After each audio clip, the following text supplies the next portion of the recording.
A comenzar nuestro estudio y vamos a continuar. Ya nos quedan pocos estudios para terminar la serie, la seguridad de la salvación. Este estudio de la seguridad de la salvación es tan importante, pero tan vital, que realmente en el Antiguo Testamento, cuando la iglesia cristiana se inició, varias de las cartas del Nuevo Testamento, como son la carta a los Gálatas, la carta a los Colosenses, fueron escritas de una forma explícita para combatir herejías. Decíamos este domingo, los que vinieron aquí el domingo, que analizamos las herejías del legalismo, el misticismo y el ascetismo, que estas herejías, estos sistemas de pensamientos, están continuamente tratando de brincar, de meterse al rebaño, ¿verdad? Estamos continuamente siendo asaltados. El diablo, la iglesia es como un rebaño donde es como un castillo y estamos continuamente tratando de los de afuera, tratando de entrar, brincando, introduciéndose, manda espías, los mete entre nosotros, ataques. Somos como un castillo que se nos manda defenderlo. Dice en Judas 4 que debemos de contender, debemos de pelear ardientemente por la fe. Debemos de estar preparados para presentar defensa de la esperanza que hay en nuestros corazones. Dice en Filipenses Pablo, he sido puesto para la defensa del Evangelio. El apóstol Pedro dice, presentar defensa con mansedumbre y humildad ante aquellos que demanden de ustedes razón de la palabra. Entonces, el cristiano no es simplemente una persona que viene a engordar a los estudios, a oír, a edificar, a jactarse, a envanecerse, a inflar su mente intelectual y a conocer mucho. El cristiano ha sido llamado a sufrir junto con Jesucristo. Y sufrimos junto con Jesucristo cuando comenzamos a actuar como cristianos, cuando comenzamos a combatir herejías, cuando en tu escuela te levantas y le dices, maestro, permítame. Usted dice que venimos de la evolución y venimos del chango, pero permítame decirle que está usted equivocado con todo respeto. ¿Verdad? Con el respeto que se merece, permítame presentarle otra alternativa que usted no ha considerado. Cuando tus amigos hablan de inmoralidad y de tener relaciones sexuales antes de casarse, permíteme, Jorge, pero déjame decirte que estás equivocado.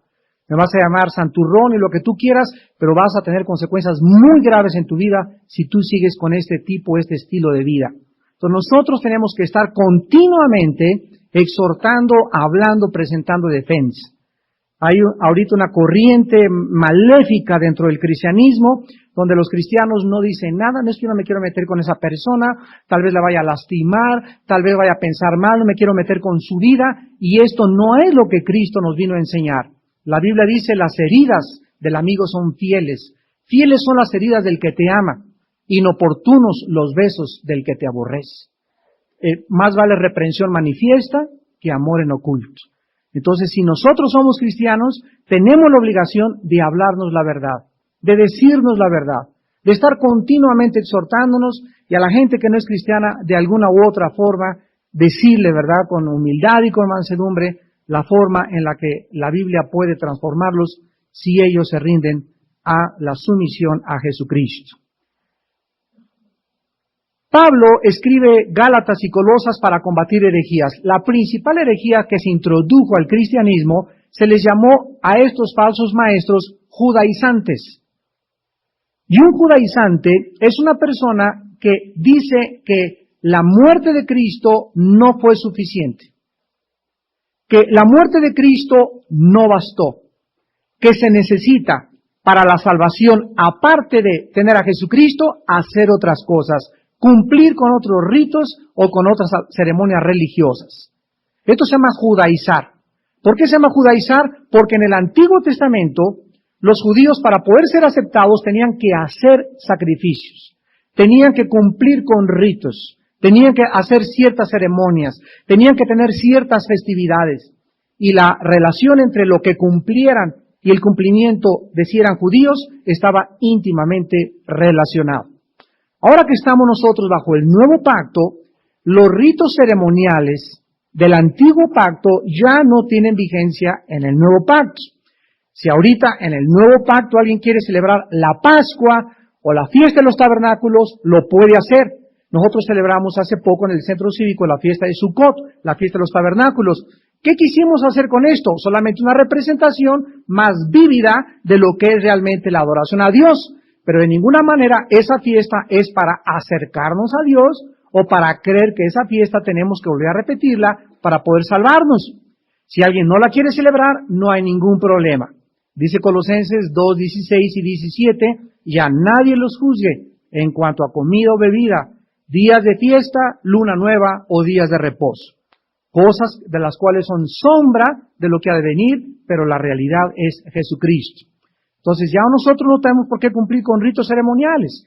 En Levítico 11 se les prohibía a los judíos comer carne de puerco, se les prohibía comer mariscos, se les prohibía comer conejo, se les prohibía comer aves, y ahora en el Nuevo Testamento Dios les explicó en Hechos 10 al apóstol Pedro cuando bajó un manto del cielo y le dijo a Pedro, mira Pedro, ¿qué ves ahí? Y Pedro veía puercos, veía víboras, iguanas, mariscos y todo, los animales inmundos que estaban catalogados en Levítico 11.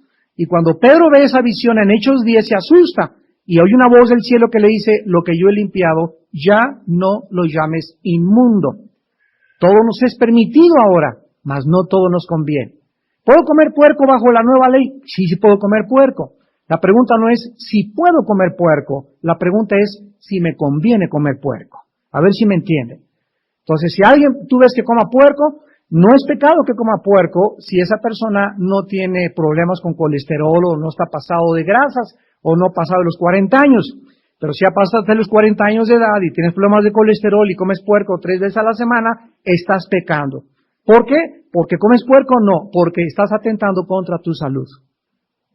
Entonces, si alguien toma una Coca-Cola diaria, está pecando contra su cuerpo. ¿Por qué? Porque la Coca-Cola tiene 9 cucharadas de azúcar. Y es algo que tus intestinos, que tus riñones no pueden eliminar. Es imposible que el riñón elimine eso. Entonces, si no quieres engordar, si no quieres tener problemas de circulación, limítate a tomarte un refresco a la semana y hazte aguas y ponle miel o agua de Jamaica, que es muy buen diurético, agua de limón en ayunas, en naranjadas, muchos cítricos, ¿verdad? Y olvídate de tomarte refrescos más que cuando te invitan o de vez en cuando allá. Pero todas las cosas que están a nuestro alrededor, tenemos nosotros la responsabilidad de poder decidir y de investigar ahorita sobre los libros de nutriología. Es increíble el avance en la nutriología en los últimos 25 años. Lo que ahora se sabe acerca de los alimentos y de las nueces y de la cebolla y del ajo y ahora hasta Shaya Michan y todos los, por allá, por todos lados hay hospitales naturistas y todo. No hay nada de malo en eso. Hay muchas cosas que están relacionadas filosóficamente, pero las recetas y el naturismo es maravilloso. ¿Por qué? Porque el diablo nos los robó a nosotros. Así que tú puedes ser vegetariano si quieras, pero no eres vegetariano porque es lo que Dios quiere, sino porque tu cuerpo le conviene llegar a los 60, 70 años de edad saludable, ¿verdad? Dice la Biblia que una de las cosas que necesitamos cuando llegamos a viejos es vigor. Entonces, yo he conocido a muchos hombres de 75, 80, 90 años de edad que tienen mucho vigor. O sea, que tienen fuerzas, que se levantan y tienen la agilidad mental y tienen la alegría para vivir como si fueran chamacos de 40 años. ¿Es posible esto? Sí, sí es posible. Pero está muy ligado el vigor con la comida. Íntimamente ligado con lo que nosotros comemos. Si tú no comes muchas harinas ni muchos dulces, vas a tener unos problemas de vigor, porque el azúcar y opera dentro del organismo de una forma contraproducente. Tú tomas un chocolate y te sube y luego te baja, igual que la Coca-Cola, igual que el alcohol. Entonces tenemos que entender y leer, hay muchos libros que ven, se llama prevención, otros libros que se llaman de qué cosas son las vegetales, qué hace el jitomate, qué es lo que debes de comer diario, un plátano diario es increíble, una manzana diaria, dice en inglés, ¿verdad? One apple a day keeps the doctor away. Una manzana diaria mantiene al doctor lejos. Entonces, somos responsables delante de Dios y tenemos que usar lo que Dios nos da para su gloria. Entonces, yo quiero llegar a los 70 años como 80 años como Caleb, que le dijo a Josué, a los 80 años se voltea a Josué y le dice en el libro de Josué, ¿y tú qué, Caleb? Dame esa montaña. Se le queda mirando a Josué, pero estás bien viejito, dame esa montaña. Caleb a los 80 años quería seguir guerreando y peleando por Dios. Hace poco le preguntaba al doctor Billy Graham, que cumplió 80 años. ¿Usted cuándo se va a retirar? Dice, yo voy a morir en la raya. Un hombre de Dios, un pastor, no tiene retiro. No hay tal cosa que ya cumplí a los 75 y me voy a... No, es que morimos en la raya como murió el apóstol Pablo. Y podemos morir en la raya con salud y con vigor y con la fuerza que el Espíritu nos puede dar. Dios no quiere que nosotros mezclemos las obras con la gracia. Esto es muy importante, porque caemos en el legalismo. ¿Qué es el legalismo? Elevar la ley sobre la gracia. Dice en Santiago que la misericordia triunfa sobre el juicio. Dios no quiere que nosotros vivamos la vida cristiana creyendo que, Padre Santo, hoy me voy a portar bien para que me sanes a mi perrito. Hoy voy a hacer muy buenas obras y voy a dar 10 millones de pesos de diezmo para que, o sea, si estamos continuamente haciendo para recibir, hemos entrado a ser negociantes con Dios. Y nos hemos salido de la gracia, porque la gracia significa recibir sin merecerlo, ¿verdad? Leamos en Romanos capítulo 4. Esto es tan importante para tener paz en nuestra vida, para saber realmente en qué consiste la vida cristiana. Dice Romanos 4, versículo 4 y 5. Al que obra, o sea, al que hace obras, no se le cuenta el salario como gracia, sino como deuda. O sea, si tú vas a una fábrica y obras, o sea, trabajas, y llega el sábado, llegas a cobrar, lo que te están dando es porque tú te lo ganaste, ¿correcto? No te lo están regalando, tú te lo ganaste. Al que trabaja, el salario que se le da no es regalado, la gracia significa regalo, sino como deuda, o sea, te debían ese dinero porque tú trabajaste por ese dinero y exiges eso, ¿correcto? ¿Me siguen? Mas al que no obra, sino cree en aquel que justifica al impío, su fe les contada por justicia. Entonces, ahora que antes de convertirme, yo no tuve que hacer nada para convertirme, para que Dios me perdonara. No hice nada. No me tuve que ir a la villa, no me tuve que acostar en una cama de nopales, no tuve que ayunar 5 días, no tuve que regalar todas mis cosas y irme a un convento. Cuando Pablo venía en Hechos 9 en su caballo lleno de enojo y de ira en contra de los discípulos, venía pero endemoniado. No había hecho en su vida nada bueno. Estaba en una grande ignorancia y un rayo de luz lo tumba del caballo. Y le dice, Pablo, Pablo, ¿por qué me persigues? Y Pablo le dice, ¿quién eres tú, Señor? Jesús le contesta, yo soy Jesús al que tú persigues. Pablo le contesta, ¿qué quieres que haga, Señor? Y Cristo se revela a Pablo. ¿Por qué se reveló a Pablo? ¿Qué hizo Pablo para que Jesús se revelara a su vida? Nada. Fue por gracia. Yo pregunto en mis amistades que yo tuve, ¿verdad? ¿Por qué mis amigos? ¿Por qué Panchito? ¿Y por qué le hicieron el que te le hicieron el chiriscuas y el chocorrol? ¿Por qué ellos no los tocó Dios? ¿Por qué yo estoy sirviendo a Dios? Y muchos de mis amigos ya hasta se murieron en accidentes y en cosas fatales. ¿Por qué yo? Cuando lleguemos al cielo, Él nos los va a contestar. Es por gracia. No hay nadie de nosotros que pueda decir es que Dios me escogió porque Él sabía que me necesitaba. Él sabía que una persona como yo, con los talentos que tuve desde chiquito, me decían tan inteligente, es que Dios sabía que alguien como yo era necesario en su reino. Y sin embargo, la Biblia nos dice todo lo contrario. Dios escoge lo vil, lo menospreciado, lo desechado, lo que el mundo ya ha considerado como que no sirve. Eso es lo que Dios escoge para avergonzar a los sabios y a los fuertes. Porque Dios enloqueció la sabiduría del mundo y desechó el entendimiento de los entendidos. Entonces, llegamos a la Biblia y encontramos una manera tan diferente de como nosotros pensábamos, que tenemos que renovar nuestra mente para pensar como Dios. Y las personas que dicen que se pierde la salvación están diciendo que la recibes por gracia. No hicieron nada. Pero una vez que la recibieron, ellos tienen que hacer algo para mantenerla. Y si dejan de hacer eso para mantenerla, entonces pueden esa salvación perderla. Son los judaizantes del siglo XXI. ¿Por qué? Porque si yo recibí por gracia, tengo que seguir viviendo bajo la gracia. Y si yo viví para gracia y comencé con el Espíritu, no puedo acabar con las obras. Gálatas 5, del 1 al 5. Los Gálatas comenzaron a creer que, habiendo comenzado la gracia, tenían que seguir con las obras. Ahora, si yo soy cristiano, las buenas obras, vamos a entender esto. Si yo soy cristiano, voy a hacer buenas obras, pero no para mantener mi salvación, no para ganarme el favor de Dios, no voy a diezmar, no voy a sacrificarme, no me voy a ir a la sierra, no voy a regalar mi casa, no voy a prestar mi coche para hacer negocio con Dios. Nada de lo que yo hago es para recibir algo de Dios. Lo voy a hacer porque me nace hacerlo. Porque estoy tan agradecido con Dios que esas obras muestran que realmente yo tengo la salvación porque las hago espontáneamente. No estoy negociando con Dios. Pero jamás nada de lo que yo hago es para mantener mi salvación. Porque es Dios el que comienza la buena obra, Él la termina. Filipenses 1:6. Vamos al libro de los Hebreos en esta noche y vamos a ver de qué manera el libro de los Hebreos fue escrito con 5 advertencias.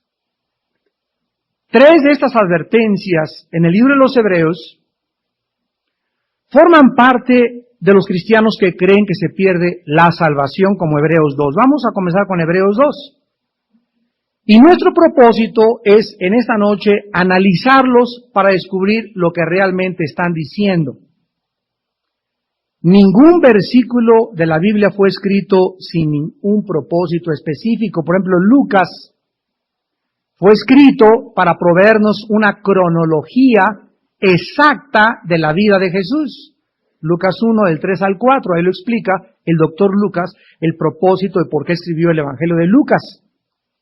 Juan escribió específicamente el Evangelio de Juan para revelarnos que Jesús no fue un simple hombre, no fue un extraterrestre, no fue un grande iluminado, no fue un gurú. Cristo era y es Dios en la carne. Las epístolas paulinas fueron escritas para enfrentar problemas específicos de las iglesias de herejías. Su carta a los Corintios del apóstol Pablo no trataba con los problemas de las iglesias de Colosas o de Éfeso, eran problemas de una iglesia que los dones espirituales los estaban usando como si fueran confeti, matracas y dulces. Y escribe todo un capítulo entero, 1 Corintios 14, para tratar con el que es el último de los dones, el don de lenguas, el don que se repite en el siglo XX. Han vuelto a usarlo como si fuera el más importante de los dones, al grado de decir que si no hablas en lenguas, no tienes el bautizo del Espíritu Santo. Cuando es el último de los dones. La iglesia no ha cambiado en su madurez. Ahora, los lectores que recibieron esta carta a los hebreos eran judíos mesiánicos. Y aquí quiero aclarar algo. Un judío que se convierte a Yoshua Mashiach. El judío es la única persona en este mundo que no tiene que dejar su religión para ser cristiano. Hay iglesias cristianas que hemos caído en ese error. Se convierte en judío, no, pues mira, ahora no eres judío, ahora eres cristiano. Y sabe una cosa, que eso se llama gentilizar. O sea, ahora te tienes que hacer a nosotros, a los gentiles. Cuando nosotros los cristianos, hay otro error, ya no somos gentiles. 1 Corintios 12 dice, cuando ustedes eran gentiles, se os llevaba y se os extraviaba a través de los ídolos. Pero el momento que te conviertes, ya no eres gentil, porque entras a formar parte del pacto de Abraham, Isaac y Jacob. Entras a formar parte del pueblo de Dios. Entonces, si un judío se convierte, escuchen esto, el judío no se convierte al cristianismo. Los judíos que se convierten se les llaman judíos mesiánicos. No se les llaman judíos cristianos.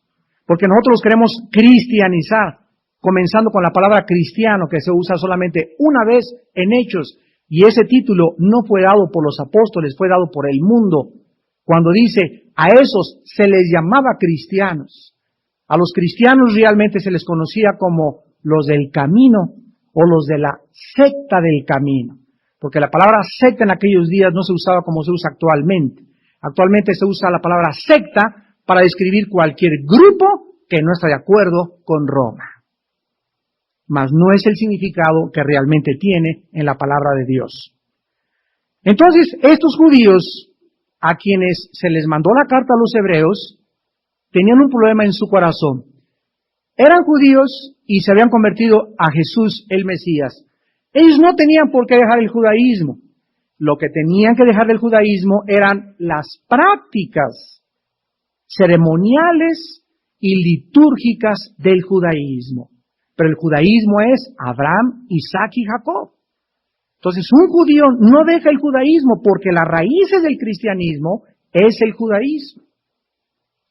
Nada más que ahora el judaísmo, ¿verdad?, ha sido presentado ante nosotros con un mejor sacerdote, con un mejor sacrificio y con un mejor pacto. Estos cristianos convertidos a Yoshua, Mashiach, en hebreos, tenían un peligro de que podían, a través de ya convertidos, regresar a las costumbres del judaísmo. Y estos nuevos judíos nunca habían oído o visto a Jesús, dice Hebreos 2:3, porque si la palabra dicha por medio de los ángeles fue firme, y toda transgresión y desobediencia recibió justa retribución, ¿cómo escaparemos nosotros si descuidamos una salvación tan grande, la cual, habiendo sido anunciada primeramente por el Señor, nos fue confirmada por los que oyeron? Dice la Biblia que la palabra que fue anunciada primero en el monte Sinaí fue anunciada por los ángeles, y los ángeles en el monte Sinaí, que le entregaron los mandamientos a Moisés, fue una palabra firme: el que viole la ley de Moisés muere irremisiblemente. Dice el versículo 2 que las transgresiones y las desobediencias recibieron justo castigo. No dice que se perdieron los que desobedecieron la ley en el Antiguo Testamento. Y en el versículo 3 nos dice que si nosotros descuidamos una salvación que es todavía mucho más grande de la que recibieron en el Antiguo Testamento, nosotros no podemos escapar de un castigo. No está hablando de perder la salvación. Este pasaje lo vamos a estudiar un poco más detenidamente. Vayamos a Hebreos 10, 32 al 34. Y vean ustedes que estos judíos enfrentaban una oposición y una persecución por causa de su conversión a Jesús como el Mesías. Les dice el autor de Hebreos: traigan a la memoria los días pasados, en los cuales, después de haber sido iluminados, sostuvieron gran combate de padecimientos. Cuando ellos, el Espíritu Santo, los iluminó y les mostró que Jesús era el Cristo, ahí comenzaron sus sufrimientos. Porque desde ese momento que tú conoces que Jesús es el Cristo, comienzas a sufrir por Él, porque el mundo está en contra de la verdad y de la luz. Versículo 33. Por una parte, ciertamente con vituperios y tribulaciones, fuisteis hechos espectáculo. O sea, todos los primeros siglos de la iglesia cristiana, los cristianos fueron hechos espectáculo en el Coliseo romano. Nerón se deleitaba viendo cómo se los comían los leones, cómo ardían y olía a carne quemada en las piras con las cuales iluminó casi toda la ciudad de Roma a Nerón, cómo los búfalos y los toros agarraban a los cristianos y los despedazaban vivos con todos sus niños y sus nietos, viejitos, grandes y niños. Era un espectáculo, fueron hechos un espectáculo, porque fue un grupo de personas que dijeron: nosotros vamos contra el status quo. El Nerón no es Dios. Este mundo no es de nosotros. Vamos de pasada, somos peregrinos. No nos importa dar nuestra vida en el Coliseo romano. Estos fueron los primeros siglos de la vida cristiana. Dice la Biblia, por otra parte, llegaron a ser compañeros de los que estaban en una situación semejante, porque de los presos también se compadecieron, y el despojo de vuestros bienes sufrieron con gozo, sabiendo que tienen en ustedes una mejor y perdurable herencia en los cielos. Vean ustedes las pruebas del cristianismo, fueron hechos espectáculos. Si agarraban a sus hermanos y los metían a la cárcel, iban a la cárcel y los visitaban. Permitieron que llegaran y les confiscaran los romanos sus bienes. Y ellos se gozaban cuando alguien llegaba y les quitaba los muebles y la alfombra persa y eso, y que los embargaban los romanos por ser cristianos. Se gozaban. Estaban contentos. Y dice que con gozo, ¿por qué? El versículo 34 nos da el motivo, porque ellos sabían que había algo mejor después de esta vida. Hermanos, si nosotros, escúchenme bien, no regresamos a los fundamentos del cristianismo y no logramos entender que seguir a Jesús implica cargar una cruz, ser hecho espectáculo públicamente, de vergüenza muchas veces, de burla y de persecución, no estamos realmente, no somos dignos tampoco de reinar con Él jamás. ¿Ustedes creen que en el día del juicio y en el día de las recompensas va a haber esos cristianos que sufrieron la pérdida de sus bienes con gozos y los cristianos del siglo XX que dormían en sábanas de seda y que por cualquier cosita, porque voló la mosca el domingo, ay, ya no regrese a la iglesia porque la hermana me miró feo, ay, me dijeron fuchi, ay, este hermano me debe y ya no quiero, ay, son los hipócritas, ay, esto y el otro? ¿Ustedes creen que con estas minimidades y estas niñerías, este infantilismo de iglesia que tenemos actualmente, vamos a compararnos con la iglesia primitiva? Tenemos que prepararnos, hermanos, tenemos que prepararnos para la persecución que viene. Tenemos que prepararnos y entender que fuimos llamados no solamente a creer en Cristo, sino también a padecer por su nombre, Filipenses 1:29. Romanos 8, porque es necesario que suframos con Cristo si queremos reinar con Él. Y tú tienes que estar consciente de que tienes que sufrir. Y la Biblia nos enseña, Jesús en Mateo 10 nos enseñó. Veamos lo que dice Jesús en Mateo 10. ¿Dónde comienza la persecución? ¿Quiénes son los primeros que van a levantar la espada en contra de nosotros? Dice Mateo 10, versículo 21. El hermano entregará la muerte al hermano y el padre al hijo. Y los hijos se levantarán contra los padres y los harán morir. Aquí vemos el rompimiento del núcleo familiar. Aquí vemos que donde debe reinar la lealtad, la armonía, la unidad que es en mi hermano en la sangre, mis hermanas en la sangre, mi padre y mi madre, ellos mismos, no el vecino, no los comunistas, no mis tíos, no mis cuñados, mis propios hermanos, mis propias hermanas, llegará el momento que se levantarán contra ti y contra mí, de aquellos que no tienen hermanos y hermanas que son cristianos. Los propios padres entregarán a los hijos y lo vemos actualmente como existe una abundancia de casos ya de padres que violan a sus propias hijas. ¿Cómo puede un padre violar a su niña? ¿Cómo puede una madre entregar a su hija para que se prostituya a su hija? Para que le traiga buenos pesos a la mamá a su casa. Se está poco a poco relajando lo que dice 2 de Timoteo 3. En los últimos tiempos habrá hombres amadores de sí mismos, aborrecedores de lo bueno, sin afecto natural. Cada día se perderá más y más y más en las familias lo que debe existir. Jesús profetiza que los mismos miembros de nuestra familia son aquellos que se van a levantar en contra de nosotros. Vean lo que dice el versículo 34 de Mateo 10 también. Es Jesús el que está hablando. No penséis que he venido para traer paz a la tierra. No he venido para traer paz, sino espada. Porque he venido para poner en disensión al hombre contra su padre, a la hija contra su madre, a la nuera contra su suegra, y los enemigos del hombre serán sus vecinos. Eso dice.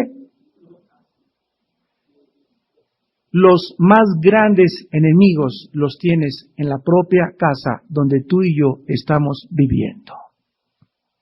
A menos que todos ya en tu familia se hayan convertido. Pero tus más grandes enemigos son las personas que más cerca tienes de ti. ¿Por qué Jesús dijo que no había venido a traer paz? Porque cuando tú te convertiste y llegas a tu casa están todos en tinieblas, tu hermana está en tinieblas, tu hermano está en tinieblas, tú traes la luz. Los espíritus que habitan en tus hermanos y en tus hermanas conocen que ahora hay algo, que hay un espíritu superior dentro de ti y los incitan de una forma sobrenatural a hacerte la guerra, a perseguirte, a humillarte, a agredirte. Y comienzan con telescopio, a ver, no que eras muy cristianita, a ver, y te comienzan a sacar todos tus trapitos al sol, cosa que nunca habían hecho antes cuando te emborrachabas en Garibaldi a las 12 de la noche. Hay muchachas que han llegado a nosotros y nos han dicho, hermano, mire, yo ando con un novio y con otro novio, y ahora que me he convertido, mi padre me dijo, prefiero verte muerta a que te hayas convertido a cristiana. Y antes cuando andaba con un hombre y con otro hombre no me decía nada, pero ahora que me he convertido, me decía esta muchacha hace 2 semanas, explíquenos, a mi esposa a mí nos decía, explíquenos, pastores, ¿por qué mi padre se ha vuelto así contra de mí? Y le explicamos lo que ahorita en esto estoy explicando a ustedes. Porque Jesús dijo, versículo 22, serán aborrecidos de todos por causa de mi nombre. No es por causa, le dije a esta muchacha, tuyo, sino porque los espíritus de tu Padre saben qué espíritu tienes. Entonces la persecución no es contra tu persona ni contra mi persona, sino contra el Jesús que vive dentro de nosotros. Ese Jesús que está dentro de nosotros vivió físicamente hace 2000 años y el mundo lo crucificó. Ese Jesús ha entrado a vivir espiritualmente y ahora la guerra es espiritual, ya no es física. Hace 2000 años lo agredieron físicamente, ahora la agresión contra Jesús dentro de mi vida es espiritual. A pesar de todas estas persecuciones, los cristianos del libro de los Hebreos permanecieron firmes en su fe. En Hebreos 2:1, que acabamos de leer, nos damos cuenta que de una u otra forma estaban comenzando a deslizarse. Se les dice, es necesario que con más diligencia, y se nos dice ahorita a nosotros, es necesario que con más diligencia, que seamos más perseverantes, que no echemos en saco roto estas palabras y estos estudios, atendamos a las cosas que hemos oído. Es necesario que en estos tiempos nuestras orejas sean como parabólicas, que lo que oigamos lo practiquemos, que lo guardemos, que lo reflexionemos profundamente en nuestra vida, porque de el obedecer lo que oímos depende el estado futuro de nuestra alma. No sea que nos deslicemos. El término deslizarse es un término marítimo y se usaba cuando un barco se amarraba a un muelle y se soltaba las amarras, entonces el barco comenzaba a alejarse del muelle.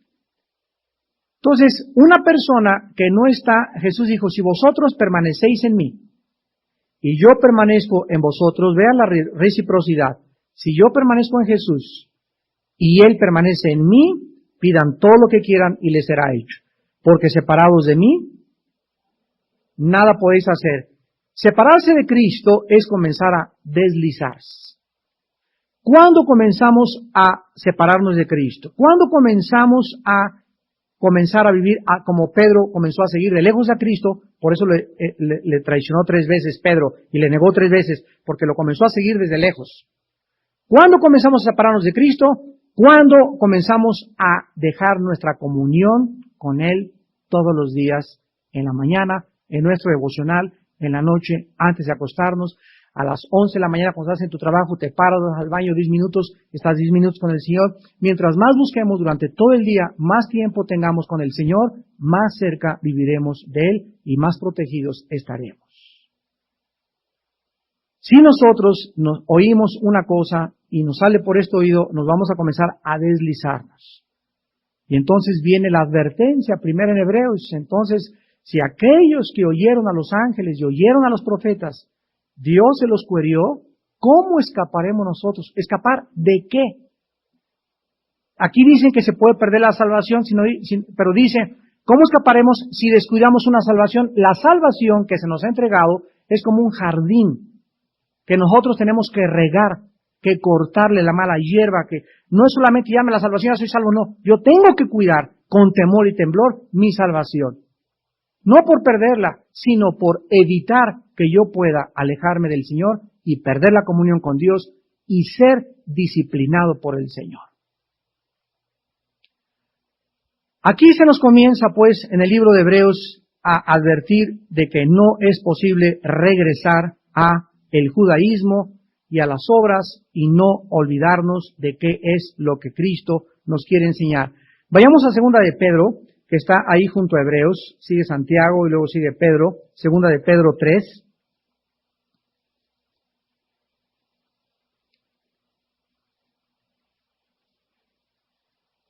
Nosotros somos como personas que leemos diariamente el periódico. Y tú le preguntas a una persona, ¿leíste la noticia de esta mañana? Y esta persona te da una versión y otra persona te da otra versión. Y así es con la Biblia. Oiga, hermano, es que yo entiendo esto con la Biblia y otra persona entiende otra cosa con la Biblia. Es que, de acuerdo a lo que dice aquí en Hebreos, se pierde la salvación y otro dice, no, no se pierde la salvación. Y nosotros encontramos esta problemática continuamente, no solamente en la Biblia, sino en la vida diaria. Vienen ustedes a dos hijos. Le das una orden a tus hijos y uno lo entiende de una manera y el otro lo entiende de otra manera. ¿No es verdad? Mamá, es que yo creí que me dijiste esto. No, que como que... Y el otro, no, entendí perfectamente bien. Nos damos cuenta que cuando hablamos, oímos algo que llega a nuestros oídos, lo que determina cómo oigamos es el estado de nuestro corazón. Si tu corazón es limpio y tu corazón es puro, no hay la menor duda. Yo les dije el otro día, ¿verdad?, que la Biblia permitía las bebidas de moderación. ¿Saben lo que me dijo una hermana? Oiga, ¿es cierto que el pastor Aldulce anda recomendando la cerveza Corona?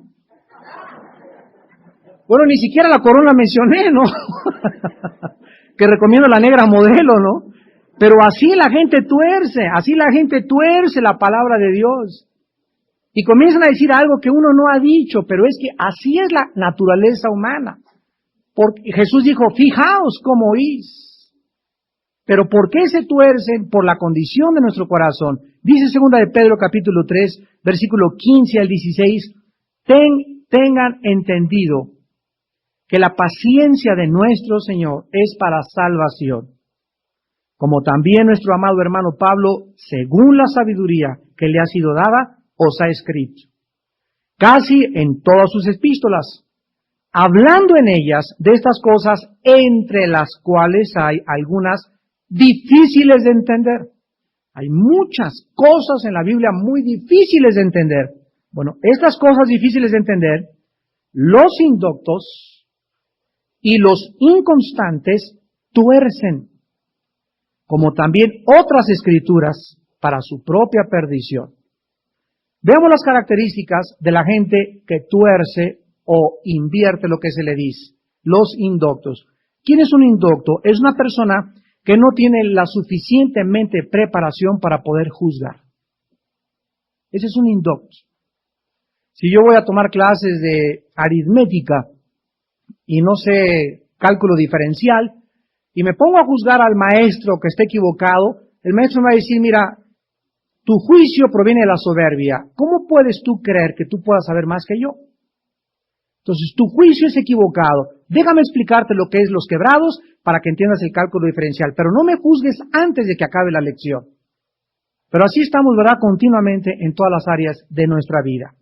Y los inconstantes son aquellos que no estudian de una forma sistemática y continua la palabra de Dios.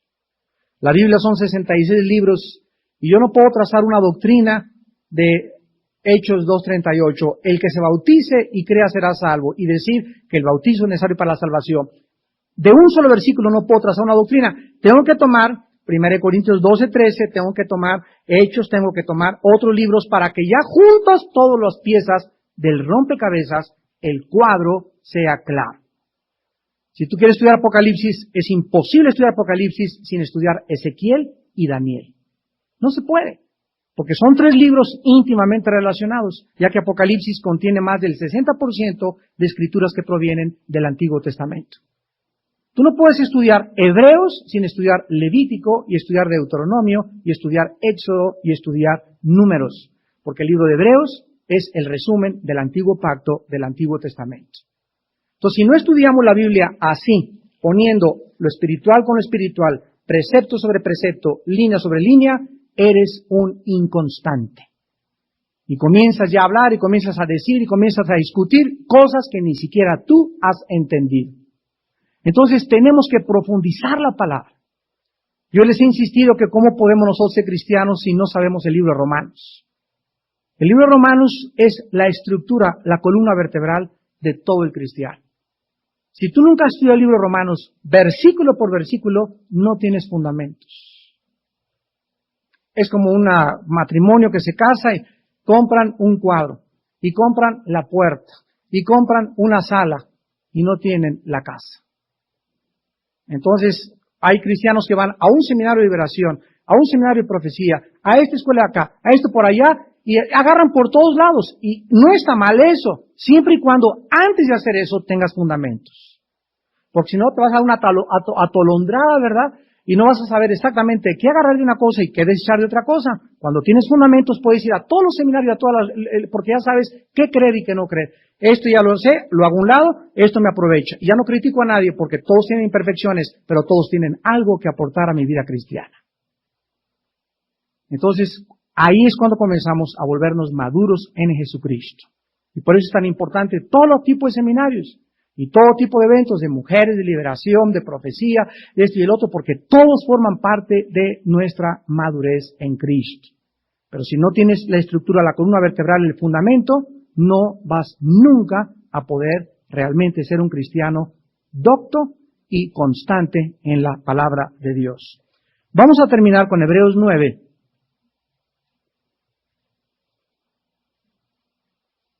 Y vamos a ver que en diversos pasajes del libro de Hebreos se nos enseña que esa sangre de los sacrificios del Antiguo Testamento, de una forma clara, estos ritos, estas ceremonias, nunca tuvieron el propósito de lograr el perdón de pecados.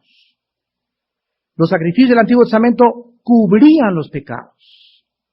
Una cosa es que tú tengas una mancha en tu camisa y si yo taco el saco, ¿ya me quité la mancha? No, ¿verdad? Ahí está cubierta, pero ahí está, pero no se ve. Entonces, la sangre de los animales hacía esto, cubría solamente el pecado. Pero es la sangre de Cristo la que limpia y lava, y no tengo ya que taparme con hojas de higuera, ni con religión, ni con un manto de justicia falso. Ahora la sangre de Jesús, ante los ojos de Dios, estoy tan blanco como la nieve y tengo vestidos de lino fino, finísimo.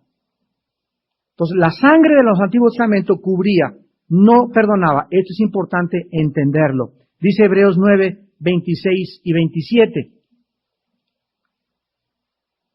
De otra manera, les hubiera sido necesario padecer muchas veces desde el principio del mundo. Pero ahora, en la consumación de los siglos, o sea, cuando Jesús vino, se comienza a contar que se están acabando los siglos. Cuando Jesús vino, se inicia la consumación del plan de Dios. Vivimos los últimos tiempos.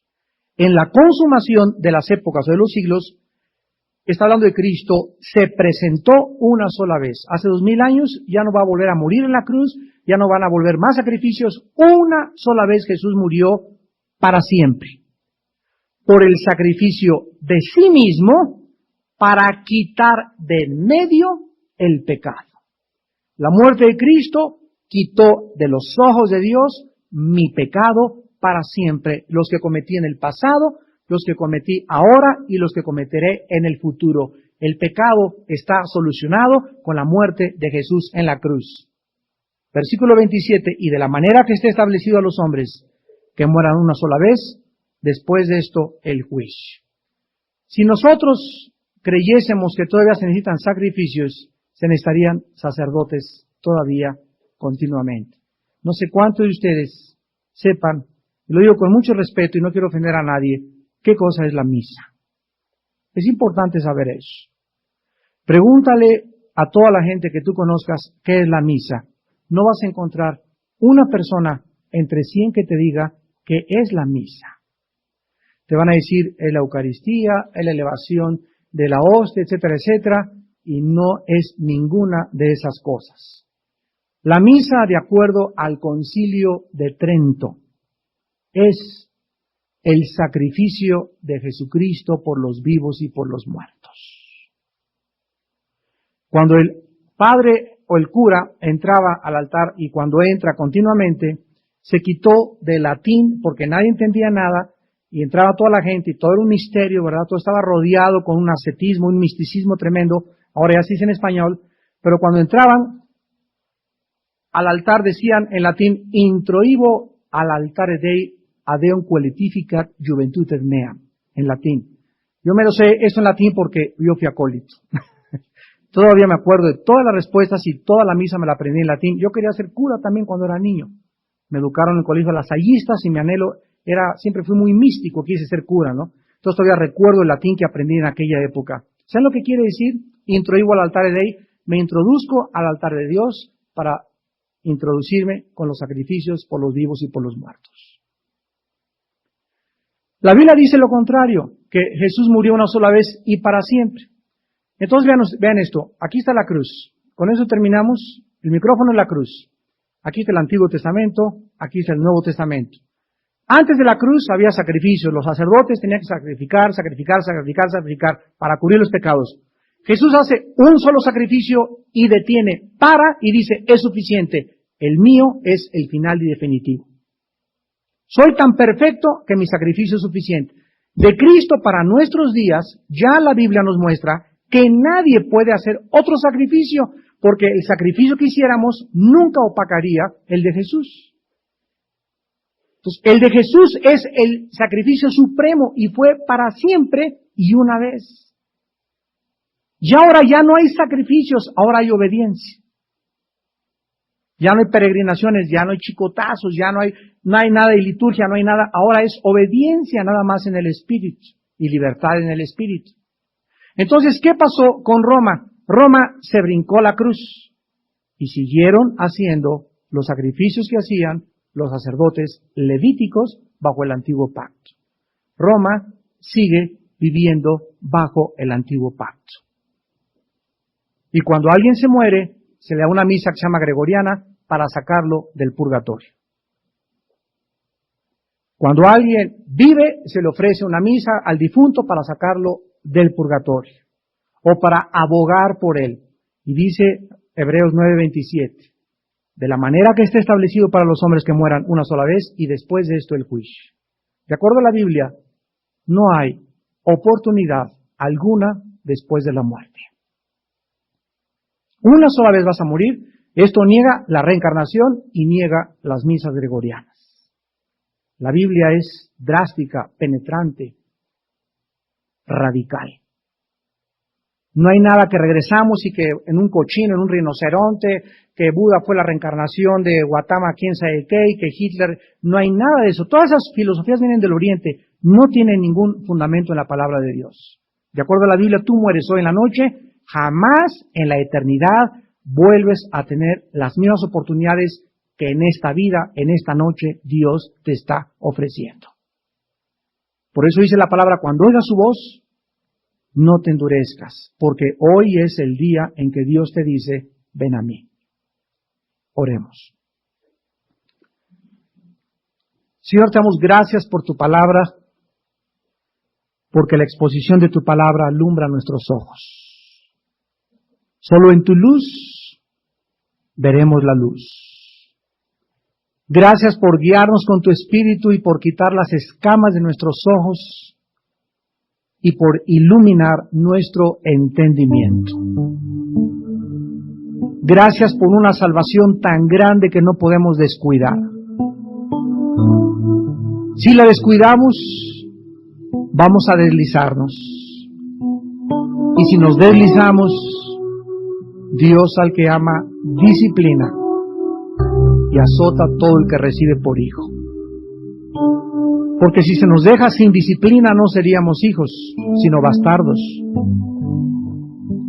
Pero el motivo de la disciplina de Dios, la razón por la cual muchas veces sufrimos, es para que participemos de su santidad. Es verdad que ninguna disciplina al presente parece causa de gozo, sino de tristeza. Pero después produce fruto apacible. Cuando pasamos la prueba, sentimos un gozo inexplicable, que es el fruto de justicia, un fruto de paz, un fruto de agradecimiento, de poder decirle, Señor, gracias porque pasé lo que pasé. Ahora me siento más fuerte y ahora puedo confiar más en ti. Porque ahora sé que en mi prueba tú nunca me dejaste. Tú te manifestaste en mi vida aunque yo no lo veía, ahora lo veo. Porque nunca me dejarás y me desampararás. Y aquí estoy con ustedes, dice el Señor, todos los días, hasta el fin del mundo. Te damos gracias por una salvación tan grande, Señor, que es eterna, que trasciende el tiempo y el espacio. No es una vida temporal, es una vida eterna, la que hemos recibido, la cual jamás podremos perder. Y la evidencia que la tenemos es nuestro profundo agradecimiento por lo que hacemos, porque lo hacemos, porque tú nos amaste primero. Te amamos, Jesús, porque tú nos amaste primero y porque ahora vivimos para seguirte, no solamente cuando nos das pan y nos haces milagros, sino para seguirte al monte Calvario, a morir y acostarnos nosotros también contigo en esa cruz y poder decir con Cristo, estoy juntamente crucificado. Ya no vivo yo, mas vive Él en mí. Y lo que ahora vivimos en este cuerpo, que día a día envejece y se acaba, debemos de vivirlo por la fe en aquel que nos amó y se entregó a sí mismo por todos nosotros, para tu gloria y para tu honra, Señor Jesús. Amén.